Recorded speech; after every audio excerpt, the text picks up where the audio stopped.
Anda menyaksikan Breaking News Kompas TV, saudara, terkait dengan KPK yang melakukan OTT atau operasi tangkap tangan terhadap Wamenaker Immanuel Ebenezer. Dan saudara, Komisi Pemberantasan Korupsi melakukan operasi tangkap tangan di Kementerian Ketenagakerjaan. Wakil Ketua KPK, Fitroh Cahyanto, mengatakan bahwa membenarkan adanya penangkapan tersebut.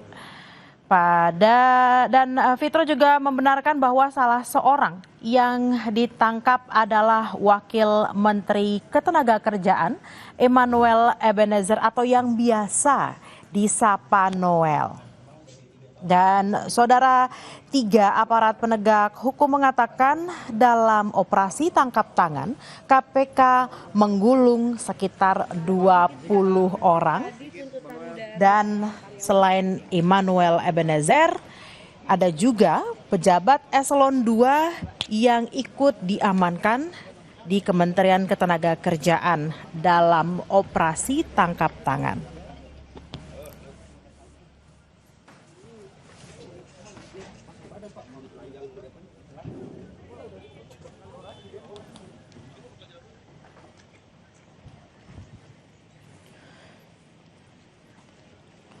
Immanuel Ebenezer atau Noel, saudara, selain juga menjabat sebagai Wakil Menteri Ketenagakerjaan, ia juga ditunjuk sebagai Komisaris PT Pupuk Indonesia.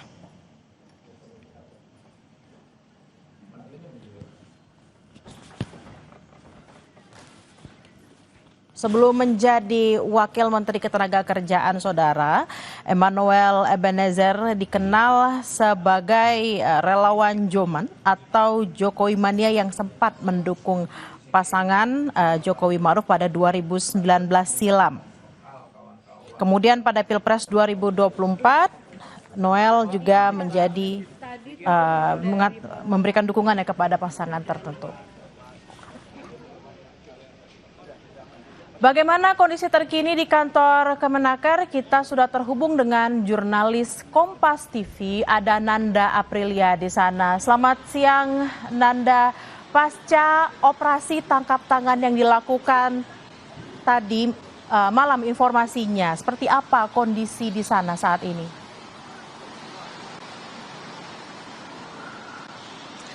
Bella, kalau saya melihat situasi di kantor Kementerian Ketenagakerjaan pada saat ini saya melaporkan situasinya masih tampak normal, Bella dan juga saudara. Tidak ada, bahkan tadi saya sempat berbicara dengan beberapa pegawai, salah satunya juga tadi ada dari pihak petugas, bahwa ia tidak mengetahui terkait dengan adanya OTT KPK ini. Nah, tadi saya sempat untuk melihat ke sisi bagian dalam, masuk ke dalam lobi Kemenaker, karena kalau informasi dari petugas bahwa untuk lantai dari menteri dan juga wakil menteri berada di posisi lantai 2. Kita akan tunjukkan kepada Anda, juru kamera Kompas TV Hanil akan memperlihatkan saat ini bagaimana situasi di lobi yang tampak tenang, tampak normal seperti biasa. Dan tadi juga saya melihat ke sisi bagian atas memang tampaknya juga tidak ada tanda-tanda begitu. Artinya memang kalau melihat dari gelagat ataupun juga dari aktivitas di Kemenaker saat ini tidak tahu menau soal adanya informasi OTT KPK ini. Nah, kami mendapatkan informasi memang, Bella, dan ini harus dikonfirmasi tentunya, bahwa untuk OTT dilakukan KPK tidak berada di Kemenaker. Nah, ini masih coba kita gali informasinya dan juga meminta konfirmasi dari KPK lagi-lagi. Tapi yang jelas adalah bahwa Wakil Ketua KPK Fitroh Cahyanto ini membenarkan bahwa salah satu yang di OTT yang ditangkap dalam operasi tangkap tangan adalah Wakil Menteri Ketenagakerjaan Immanuel Ebenezer atau yang disapa dengan Bang Noel. Nah, Bella dan juga saudara, kita akan lihat sebenarnya kalau melihat dari bagaimana upaya KPK dalam operasi tangkap tangannya ini, bisa saja terkait dengan penggeledahan barang-barang ini bisa dilakukan di hari yang sama. Tapi lagi-lagi kami masih menunggu sebenarnya informasi dari KPK apakah ini akan dilakukan di hari ini juga, karena mengingat KPK juga memiliki tenggat waktu setidaknya ketika OTT ini sudah dilakukan 1 kali 24 jam, Bella dan juga saudara, untuk bisa menentukan bagaimana status hukum dari Immanuel Ebenezer. Artinya kita akan lihat apakah dalam waktu dekat ini setelah berita ini bergulir di publik dan juga saat ini juga sudah ada beberapa media sudah mulai merapat ke Kemenaker yang berada di Gatot Subroto untuk kemudian dilakukan secepatnya penggeledahan. Tapi lagi-lagi kalau ditanya bagaimana kondisi Kemenaker siang hari ini, tampak normal, tampak biasa, bahkan beberapa karyawan juga tidak tahu mengenai adanya OTT KPK terhadap Wamenaker Immanuel Ebenezer. Sementara demikian dari Kemenaker, Bella. Nanda, kalau bisa digambarkan penjagaan di sana apakah memang ada penambahan personil atau seperti apa? Lalu juga apakah sudah ada informasi terkait dengan orang-orang yang dikatakan, ada informasi yang dikatakan bahwa ada 20 orang dan di dalamnya adalah orang-orang yang berada dalam Kementerian Ketenagakerjaan juga? Informasi ini memang kita dengar untuk kalangan teman-teman media di sini bahwa memang ada 20 orang. Selain dengan Immanuel Ebenezer sebagai Wamenaker, ada juga pihak Eselon 2. Tapi lagi-lagi kita belum mengantongi konfirmasi dari pihak KPK.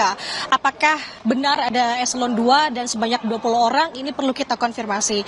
Nah, tadi kalau Anda tanyakan bagaimana situasi penjagaan di Kemenaker, lagi-lagi kalau saya melihat memang tampaknya di Kemenaker ini belum tahu mengenai informasi ini, atau mungkin tahu tapi memang tidak segelintir orang saja. Jadi kalau untuk pengamanan sepertinya masih sedia kala seperti penanganan yang memang dilakukan sehari-hari seperti ini. Bahkan tadi saya bertanya kepada petugas yang berjaga, security tepatnya yang ada di belakang saya di lobi Kemenaker, bahwa ia juga baru tahu sebenarnya ada OTT ini. Bahkan tadi saya sempat bertanya apakah memang sempat ada menteri atau wakil menteri ke kantor begitu yang berlokasi di lantai 2, namun ia tidak menjawab lebih spesifik. Jadi artinya kita masih melihat sebenarnya bagaimana upaya yang akan dilakukan KPK terkait dengan OTT ini. Bella dan juga saudara, lagi-lagi kalau saya gambarkan di gedung Kemenaker saat ini berjalan normal, berjalan seperti biasa. Jadi apakah selanjutnya akan ada penanganan atau pengamanan khusus atau lebih setelah jika nanti KPK datang ke Kemenaker, itu kembali lagi bagaimana kita melihat situasi ke depannya. Tapi sejauh ini Bella dan juga saudara, situasinya ramai karena ini masuk jam makan siang ya. Jadi hanya sebatas itu, bukan ramai-ramai yang karena ada sudah mendengar gembar-gembor dari adanya OTT KPK ini. Jadi sementara demikian yang bisa saya gambarkan sejauh ini di Kemenaker, Bella. Nanda, lalu apakah juga sudah ada informasi terkait kasus apa OTT KPK ini terjerat Wakil Menteri Ketenagakerjaan Immanuel Ebenezer?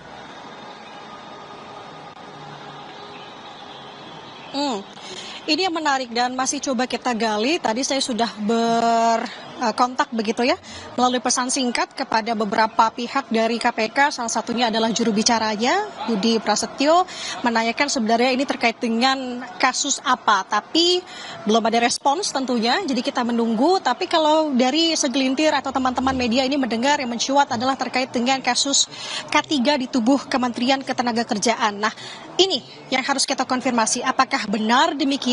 Bersamaan dengan tadi ada sebanyak 20 orang yang juga sudah diamankan oleh KPK, termasuk dengan Wakil Menteri Ketenagakerjaan Immanuel Ebenezer atau yang disapa dengan Noel.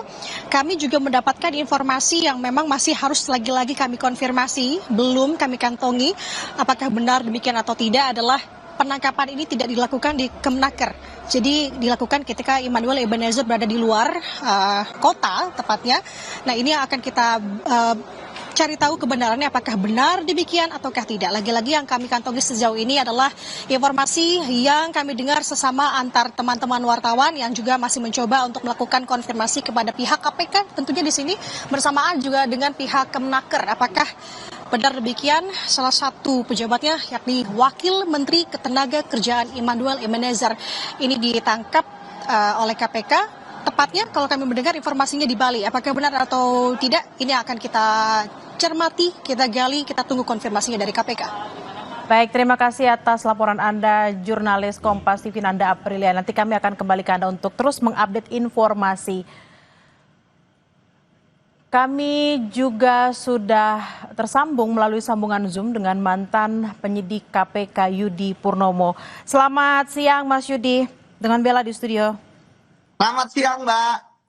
Mas Yudi, kalau dilihat dari ekspresi dan juga nadanya kok ada sedikit ini, mungkin ada apa ya, secerca harapan karena KPK akhirnya melakukan OTT terkait utama nih Wamenakar Emmanuel Ebenezer. Apakah sudah ada informasi yang Mas Yudi dapatkan terkait kasus apa, lalu OTT-nya di mana, apakah benar di luar kota atau mungkin di dalam kementerian? Apakah memang kasus ini sudah terendus lama, Mas Yudi?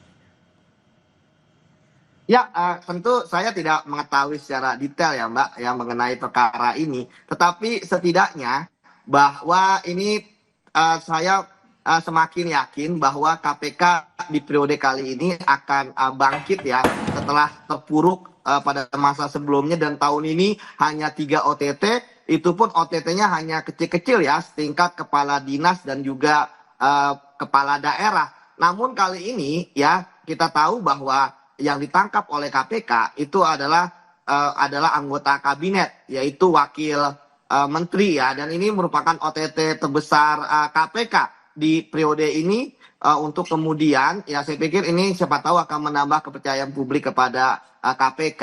Terkait dengan tadi berita yang disampaikan bahwa ada dugaan terkait dengan sertifikasi dan lain sebagainya, ya saya pikir itu merupakan hal yang harus dikonfirmasi kepada KPK ya. Namun setidaknya di sini kita bisa melihat ya bahwa KPK sudah serius ya untuk melakukan OTT terhadap anggota-anggota kabinet ya yang ternyata mereka tidak patuh ya terhadap instruksi presiden. Kita tahu beberapa hari sebelumnya kan Pak Presiden berpidato ya bahwa akan memberantas korupsi sampai ke akar-akarnya. Artinya ini adalah momentum yang bagus, itu yang pertama. Kemudian yang kedua Mbak, bahwa memang KPK mempunyai waktu 1 kali 24 jam ya untuk kemudian menetapkan siapa saja yang menjadi tersangka. Tetapi ya kalau seorang penyelenggara negara yang merupakan kewenangan KPK dalam hal ini wakil menteri sudah dilakukan penangkapan oleh KPK,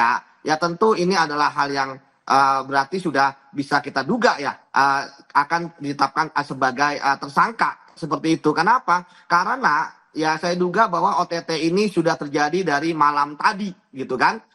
Artinya KPK sudah melakukan penangkapan terhadap orang-orang yang diduga terlibat dan kemudian dari tersebut karena waktunya masih 1 kali 24 jam KPK berhasil menemukan ya siapa pejabat yang tinggi yang terkait dengan kasus ini. Karena memang Mbak dalam OTT yang terjadi selama ini pasti ya orang-orang di lapangan mereka kemudian memberi suap ataupun menerima suap itu pasti atas instruksi dari orang yang tertinggi. Dan kalau kita lihat yang ditangkap adalah Wamenakar ya, artinya tentu KPK saat ini sudah mempunyai bukti yang kuat itu ke Wamenakar ya, bukan ke Menaker gitu kan. Kalau enggak pasti menterinya juga sudah dibawa juga ke KPK. Begitu Mbak. Mas Yudi, tadi Mas Yudi bilang ini salah satu yang ditangkap ini kan memang tokoh utama di kabinet saat ini Wamenakar gitu ya. Biasanya yang dilakukan oleh penyidik KPK, berapa lama sih penyidik mengendus adanya kasus-kasus yang kemungkinan menjerat orang-orang tertentu, terutama orang-orang dengan posisi-posisi tinggi, Mas? Ya, kalau saya duga ya bisa jadi ini sudah lama ya diendus oleh KPK terkait dengan kasusnya Mbak ya. Karena memang Mbak, jangan-jangan kasus ini sama seperti sebelumnya kan KPK juga menangani kasus yang suap tenaga kerja asing Mbak ya. Itu kan sudah bertahun-tahun gitu ya. Saya duga bahwa kasus Wamenakar ini itu beliau ya akhirnya terlibat dalam permainan ini ketika kemudian ya beliau menjabat sebagai Wamenakar seperti itu. Karena memang dalam kasus korupsi TKA yang kemarin kita lihat itu kan sudah bertahun-tahun dan kemudian juga bagaimana melibatkan banyak orang ya di Kemenaker Trust. Artinya di sini saya melihat kok nggak kapok gitu ya. Yang pertama, kedua dengan tidak adanya efek jerah, apalagi kan sudah digeledah kemarin kan gedung Kemenaker Trust. Masa harus digeledah lagi untuk kedua kalinya? Jadi saya pikir memang asas praduga tidak bersalah tetap kita kedepankan. Namun dari melihat ya gerak cepat KPK termasuk berani membawa Wamenakar untuk ditangkap dan saya pikir dia adalah orang yang akhir-akhir ya ditangkap ya. Kita bisa jadi bahwa KPK sudah menemukan barang bukti. Nah sekarang barang bukti KPK apakah bentuknya adalah uang tunai, ya kan, ataupun misalnya ada di dalam rekening gitu ya. Itu menurut saya tidak jadi masalah karena beberapa kali OTT juga tidak ada uang tunai, tetapi kemudian uang di dalam rekening yang jumlahnya sangat banyak itu ada di situ. Yang penting bahwa sudah ada kesepakatan di antara mereka. Jadi sekali lagi bahwa tim KPK ini tentu nggak sehari 2 hari ya kemudian melakukan pembuntutan, penjejakan dan sebagainya. Buktinya kalau misalnya tadi benar diambil di luar daerah, berarti kan memang sudah ada tim ya yang menempel beliau gitu ya di luar daerah. Karena seperti yang saya sampaikan pernah di Kompas TV, Mbak, bahwa ketika ada tim melakukan turun ke lapangan, itu setiap target itu sudah ada tim yang mengawasi. Dan kemudian ketika sudah terjadi transaksi, mau dimanapun orang tersebut, ya itu akan dilakukan penangkapan. Pernah ada suatu OTT, ada 3 daerah sekaligus gitu ya, dalam satu waktu. Jadi bukan terkait dengan harus di tempat yang sama. Tidak, itu adalah pemikiran yang keliru yang kemarin kan didengung-dengungkan gitu ya. Seperti itu, Mbak. Oke, Mas Yudi, kalau dilihat-lihat ini kan kita tahulah Noel ini atau Bang Noel ini kan track recordnya sebelum-sebelumnya adalah sebagai relawan Pak Jokowi, terutama untuk tahun 2019 kemarin. Nah, apakah memang ada unsur politis dalam OTT kali ini? Ya, saya pikir kita tidak bisa berprestasi seperti itu ya, Mbak. Walaupun kemudian tentu pasti akan ada publik yang jangan-jangan ini adalah pesanan dan sebagainya. Tapi bagi saya ini adalah penegakan hukum. Sama seperti dulu misalnya ketika KPK nangani kasusnya Pak Hasto gitu ya. Kan dibilang ini adalah politis dan sebagainya. Nah di kasus ini ya tentu pasti akan ada perspektif seperti itu. Tetapi saya yakinkan bahwa Mbak ya bahwa OTT KPK itu apalagi ini OTT ya, OTT itu tidak akan bisa berkilah ya, karena barang buktinya ada. Kita tahu OTT itu kan dalam bahasa sehari-hari kita kan tertangkap basah ya. Di situ barang buktinya ada, di situ pelakunya ada, di situ kemudian alat bukti yang lain seperti penyadapan ada, ya kan. Jadi istilahnya kalau misalnya dibilang politis sebagainya ya mungkin suatu kebetulan, tetapi kalau dikatakan perbuatannya ada ya saya pikir ya pasti ada lah, karena saya tadi katakan Mbak bahwa KPK tidak akan mungkin gegabah gitu ya, sama seperti misalnya ketika kasus Kadis PUPR Sumatera Utara ya, ketika KPK hanya pada saat OTT hanya sampai Kadis PUPR, berarti kan KPK pada saat itu tidak mampu untuk menemukan bukti sampai ke kepala daerahnya ya kan, kepada Sumatera Utara, Gubernur Sumatera Utara seperti itu. Tapi kalau yang ini KPK berani menangkap, ya berarti diduga para saksi-saksi yang kemarin ditangkap oleh KPK ya tentu masih namanya saksi ya.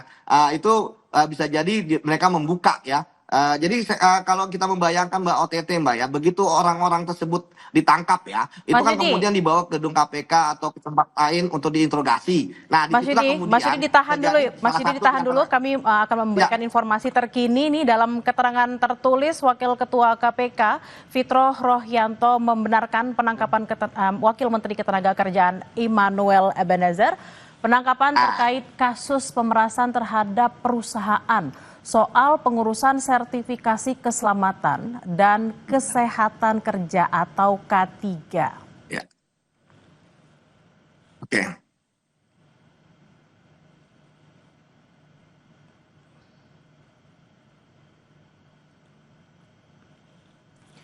Oke, Mas Yudi, tadi sudah ada informasi dari Wakil Pimpinan KPK yang mengatakan kasusnya adalah terkait dengan sertifikasi K3.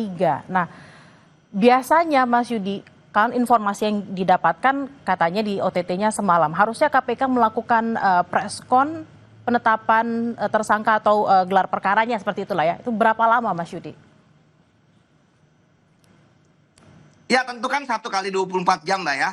Nanti tersangka bisa jadi 20 orang itu ada beberapa yang kemudian mereka mau bersaksi ya. Terkait dengan sehingga kemudian dilepas tidak jadi tersangka hanya sebagai saksi. Nah kalau kita lihat Mbak kasusnya tadi sertifikasi K3 ya. Memang tadi sudah diinformasikan bahwa kasusnya terkait dengan sertifikasi saya duga K3. bahwa ya artinya ada pihak-pihak swasta ataupun perusahaan-perusahaan ya yang kemudian ya bermain di situ, ada yang kena lah. Ini kan sangat menarik ya, sertifikasi K3 ketika kemudian ada korupsi di situ dalam bentuk suap gitu ya. Karena OTT ini pasti suap menyuap gitu ya. Ini sangat menarik gitu ya. Bahwa artinya ya tentu jangan-jangan ini jumlahnya sangat banyak. Kita tahu berapa banyak perusahaan yang mengurus dan wajib K3 gitu ya. Jangan-jangan bahwa jumlah OTT ini bisa puluhan miliar nanti kalau misalnya berkembang gitu ya. Seperti itu yang pertama. Kemudian yang kedua Mbak, ya kita berharap bahwa para perusahaan-perusahaan yang mengurus K3 ini itu mereka mau membuka ya. Kalau membuka ya bisa jadi ini kasus ini kan tentu akan menjadi gratifikasi ataupun juga bisa menjadi pemerasan. Itu tergantung nanti alat buktinya dari KPK. Tapi kalau sudah jelas seperti itu, Mbak, saya yakin bahwa kasus ini pasti melibatkan jumlah uang yang sangat banyak. Itu yang pertama. Kemudian yang kedua pasti ya ini juga berlangsung dalam waktu yang lama. Itulah sebabnya Mbak, ya saya melihat bahwa tidak ada komitmen yang baik ya di Kemenakes untuk melakukan perubahan. Jadi seolah-olah ketika kemarin KPK membongkar kasus korupsi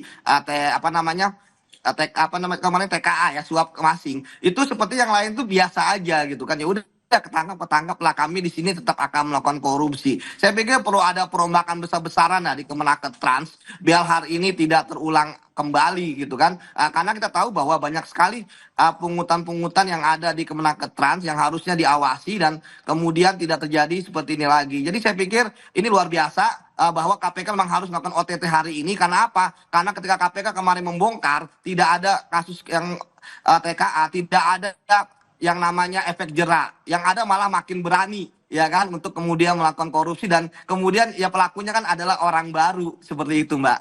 Baik, oke. Ditahan dulu Mas Yudi, ini juga kita memiliki informasi mengenai Komisi Pemberantasan Korupsi membenarkan melakukan operasi tangkap tangan atau OTT terhadap Wakil Menteri Ketenagakerjaan Emmanuel Ebenezer alias Noel pada Rabu malam. Kendati demikian, Saudara, KPK belum menyampaikan kasus korupsi yang menjerat Noel. Yang pasti KPK mengungkap OTT terhadap Noel dilakukan di Jakarta. Benar ya, terkait informasi tersebut ada kegiatan di lapangan. Saat ini teman-teman masih berproses. Jadi kita sama-sama menunggu ya. Nanti kami pasti akan update ya. Kegiatan ini terkait dengan perkara apa, pihak-pihak siapa saja yang diamankan, tentu nanti kami akan update teman-teman. Jadi kita tunggu dulu. Ya nanti kami update, kita nanti update kembali ya. Ya nanti kami update. Ya nanti kita update lagi. Ya. Lokasinya dulu aja. Sementara lokasi di wilayah Jakarta. Ya nanti kita. Dalam keterangannya tertulis, Saudara, Wakil Ketua KPK Fitroh Rohyayanto membenarkan penangkapan Wakil Menteri Ketenagakerjaan Emmanuel Ebenezer. Penangkapan terkait kasus pemerasan terhadap perusahaan soal pengurusan sertifikasi keselamatan dan kesehatan kerja atau K3. Kami masih bersama dengan Yudi Purnomo, mantan penyidik KPK. Mas Yudi, tadi sudah ada informasi OTT-nya di KPK, berarti bukan di luar kota. Apakah kemungkinan di OTT di KPK ini juga berada di lingkungan Kementerian Ketenagakerjaan, Mas Yudi? Iya, OTT maksudnya OTT di Jakarta mungkin ya, kalau tadi ya. Artinya semuanya kan udah dibawa ke gedung KPK ya. Kemudian tadi saya dengar bahwa masih ada pergerakan di lapangan, Mbak ya. Kalau memang masih ada pergerakan di lapangan, bisa jadi jumlahnya ini akan semakin bertambah. Dan itu yang pertama. Yang kedua, kita nanti tinggal menunggu Mbak bukti-buktinya apakah memang ada uang tunai atau uang tunai tersebut apakah kemudian ada juga yang transfer atau keduanya. Ya, bahwa barang buktinya ada uang tunai atau ada uang di dalam rekening yang bisa untuk segera diblokir KPK terkait dengan penetapan tersangka. Dan ini memang si malakama juga Mbak, bahwa bisa jadi misalnya Pak Emmanuel Ebenezer nggak jadi tersangka gitu kan, walaupun ditangkap. Tapi bagi saya hal ini hal-hal yang mustahil gitu ya, bahwa yang bersangkutan tidak ditetapkan sebagai tersangka. Karena tadi saya katakan posisinya itu akan sangat berat karena dia udah diambil oleh KPK. Kalau misalnya dia hanya karyawan diambil oleh KPK, ditangkap oleh KPK kemudian dilepas, nggak jadi masalah. Tetapi kita tahu bahwa dalam kasus korupsi Mbak ada 3 hal yang sangat penting. Pertama adalah orang yang menyuruh ya artinya dia merupakan intelektual leadernya yang punya kewenangan tinggi di sana. Kemudian yang kedua, ada yang namanya koordinator ya, yang memastikan bahwa korupsi ini berjalan dengan baik. Kemudian yang ketiga adalah eksekutor ya, yang memastikan bahwa uang suap hasil korupsi itu sudah ada serah terima dari yang memberi, yang saya duga mungkin perusahaan-perusahaan melalui bisa jadi pemiliknya langsung atau direksinya dan lain sebagainya atau pegawainya, dan juga orang yang menerima. Jadi saya pikir sekarang sudah tergambar dengan rapi nih ya, siapa yang menjadi intelektual leadernya ya, pejabat tertinggi yang ketangkep ini kan wamen ya. Kemudian yang kedua koordinator, tadi kan dijelaskan ada pejabat-pejabat di Kemenaker juga yang eselon 2-nya ya. Kemudian yang ketiga eksekutor. Nah, siapa yang akan menjadi eksekutor ini? Dan kemudian yang menarik dari perusahaan-perusahaan swasta itu ya, siapa juga yang kemudian pada saat OTT ini itu akan menerima. Jadi gini Mbak, walaupun hanya ada 2 atau 3 perusahaan saat OTT ini tidak jadi masalah, karena kasus ini tentu akan melebar ketika nanti ya, setelah itu yang namanya pengembangan kasus gitu Mbak. Jadi bisa jadi ini akan berkembang ke banyak perusahaan, bisa jadi uangnya akan semakin banyak dari dapatkan OTT, bisa jadi rekening-rekening lain juga didapatkan. Saya menduga bahwa dengan jumlah uang yang sangat istilahnya dengan dengan modus dan kemudian juga dengan kasus korupsinya, tadi katanya ada sertifikat K3 ya, itu sertifikasi K3 itu bisa jadi uangnya sangat banyak. Nah sekarang uang yang sangat banyak ini saya duga bisa jadi ada sama seperti korupsi-korupsi lain ya, ada rekening-rekening ya, yang kemudian rekening-rekening tersebut adalah rekening-rekening yang menjadi penampungan. Inilah yang harus ditelusuri oleh KPK, karena rekening-rekening penampungan ini ya Mbak, biasanya namanya nama-nama orang-orang yang nggak ada kaitannya dengan kasus ini, yang mereka pinjam sebagai bendera seperti itu Mbak. Mas Yudi, ini kan kalau kita tahu Wamenaker ini kan belum ada setahun ya menduduki posisinya. Kalau tadi Mas Yudi bilang kan pasti ada rekening-rekening khusus. Berarti apakah memang dalam waktu yang cukup singkat terduga korupsi ini ya, OTT ini ya, Wamenaker ini memang sudah sedemikian rupa melakukan tindakan-tindakan yang sehingga membuat dirinya terjerat dalam kasus korupsi ini? Kalau yang saya duga Mbak ya, bahwa kan tadi saya katakan praktek korupsi ini bisa jadi berlangsung lama ya, bahkan sebelum Bang Noel menjadi berarti sebelum-sebelumnya mungkin aja sudah pernah terjadi, tapi tertangkapnya sekarang gitu ya. Sangat terbuka sekali Mbak, karena kan iya. Nah, kenapa kemudian ya Pak Wamen ini terlibat? Saya pikir akhirnya pertama ya bisa jadi beliau melihat situasi yang ada di Menaker, itu pertama. Kemudian yang kedua ya, bahwa ada juga yang kemudian orang-orang yang sudah menjadi, kalau kata Pak Prabowo kan waktu itu mafia ya, itu sudah lama ada di Kemenaker Trans, yang kemudian mereka kemudian menawarkan kepada Bang Noel. Itu bisa jadi seperti itu Mbak. Jadi kalau modusnya, kalau cara rapinya, mainnya yang istilahnya berlangsung lama ya, itu sebenarnya bagi mereka adalah siapapun pejabatnya nggak jadi masalah. Yang penting permainan mereka tetap berlanjut ya, tapi yang penting bagaimana mereka bisa menciprati ya atasannya, seperti itu Mbak. Tapi kalau permainannya, saya nggak yakin ini Bang Noel terlibat dalam permainan yang bisa jadi sangat-sangat rapi ini. Ya tadi saya katakan ada rekening-rekening yang terselubung ya kan, kemudian cara mendapatkan uangnya bagaimana, cara menghubungi perusahaan agar nyetor seperti apa. Ya kayak kemarin yang TKA kan juga berlangsung lama, bertahun-tahun seperti itu. Tapi kalau TKA kan nggak sampai ke tingkat atas gitu ya.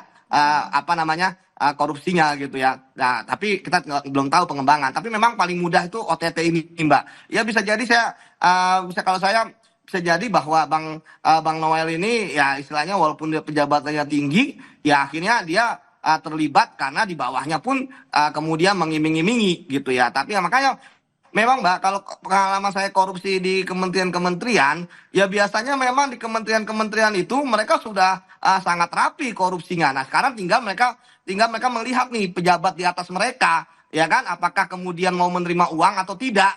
Kalau nggak mau, biasanya mereka tiarap. Tapi kalau mau, wah mereka berkali-kali lipat semangatnya, seperti itu Mbak. Berarti ada kemungkinan dia turut serta atau juga tadinya awalnya nggak mau ikut jadi karena masuk ke dalam sebuah sistem yang sudah korup, jadi ikut-ikutan korup gitu Bang?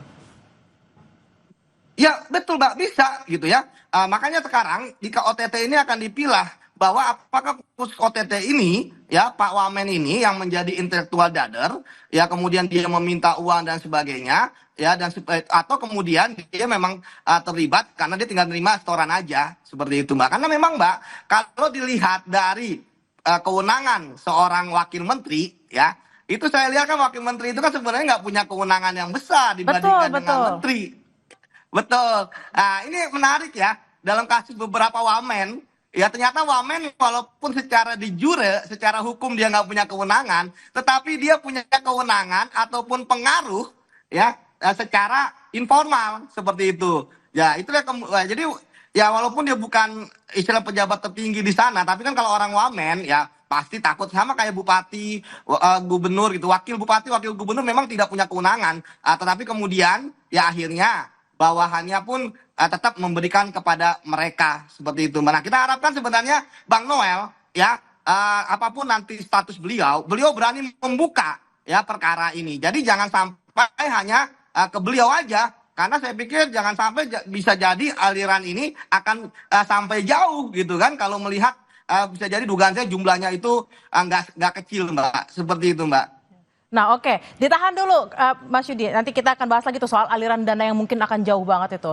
Saya akan menyapa terlebih dahulu jurnalis Kompas TV, ada Putri Oktaviani, ada di gedung KPK. Okta, apa yang terbaru dari gedung KPK saat ini? Selamat siang Bella dan juga saudara, bahwa informasi terkait dengan operasi tangkap tangan yang dilakukan terhadap Wakil Menteri Ketenagakerjaan Immanuel Ebenezer atau Noel begitu pada Rabu malam ini sudah dikonfirmasi dan terjadi di Jakarta. Indikasi atau dugaannya Bella ini terkait dengan masih diduga sekali lagi ini terkait dengan pengurusan sertifikasi K3. Jadi memang diduga ada pemerasan yang dilakukan perusahaan-perusahaan atau kepada perusahaan-perusahaan yang mengurus sertifikasi K3 tersebut. Nah, selain Immanuel Ebenezer atau Noel, ini juga masih beredar informasi Bella terkait dengan berapa orang yang memang juga turut diamankan. Ada yang mengatakan ada 10, kemudian juga ada 20. Ini tentu yang masih harus dikonfirmasi lagi kepada pihak KPK. Tapi yang pasti terkait dengan adanya operasi tangkap tangan ini sudah dikonfirmasi langsung oleh Wakil Ketua KPK yakni Fitroh Roh Cahyanto dan juga juru bicara KPK yakni Budi Prasetyo. Dan informasi terakhir yang didapatkan oleh tim Kompas TV bahwa dari OTT yang dilakukan ini Immanuel Ebenezer juga sudah berada di KPK. Sementara untuk status hukum dari Immanuel Ebenezer sendiri ini tentunya masih ditunggu nantinya karena ada sekitar 1 kali 24 jam. Jadi memang kalau dihitungnya OTT-nya ini pada Rabu malam artinya bisa jadi untuk penetapan status maupun juga konferensi pers soal bagaimana perkara ini berjalan dan lain sebagainya maupun juga apa yang membuat Immanuel Ebenezer ini terjaring oleh OTT ini nantinya bisa dilakukan pada Kamis malam. Dan juga terkait dengan apakah memang berapa uang maupun juga barang bukti yang amankan oleh KPK ini yang masih kita tunggu bersama Bella dan juga saudara. Dan kita ketahui bahwa saat ini Immanuel Ebenezer juga sudah berada di dalam sehingga pemeriksaan juga masih dilakukan. Bella. Okta, apakah memang sudah ada konfirmasi orang-orang yang ditangkap ini selain tadi dikatakan bahwa Noel sudah ada di dalam, apakah sekitar 20 orang yang juga ikut diamankan juga sudah ikut berada dalam KPK?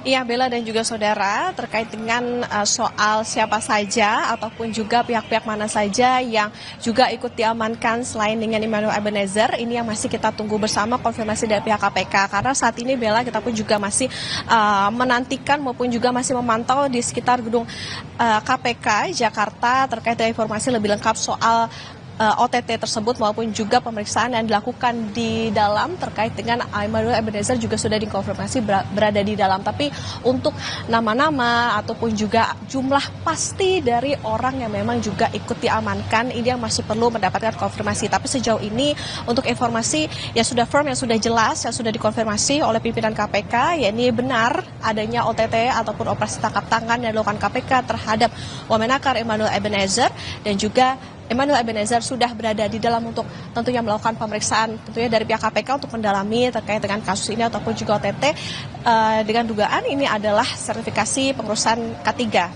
Bella. Okta, apakah juga sudah ada informasi kasus terkait dengan sertifikasi K3 ini kasus lama atau kasus baru?